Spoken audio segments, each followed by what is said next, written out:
Mzee samahani. Kuna mtu mmoja kaniagizia hapa.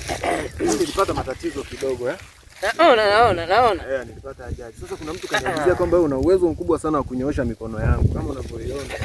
Kwa nilikuwa naomba unyooshe. Na mimi hiyo ndo kazi yangu. Ino zemi yangu ambao ni kamba, lazima mimi Wakenya wanakuja wanyonya mkono. Wewe bana ajali kijana.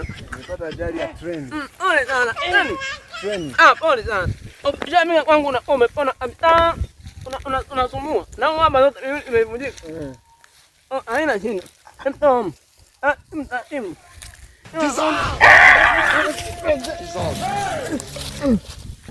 Hivi mzee una akili timamu kweli?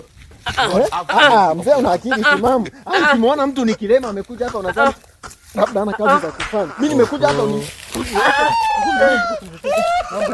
sasa wewe unanimia nini ya nini?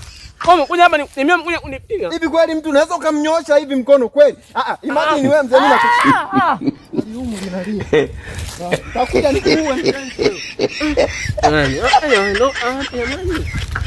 Mimi ndo nyota yangu hiyo. Mimi mbona umenyoka? Sasa mimi na ngazi zangu nyingine huko.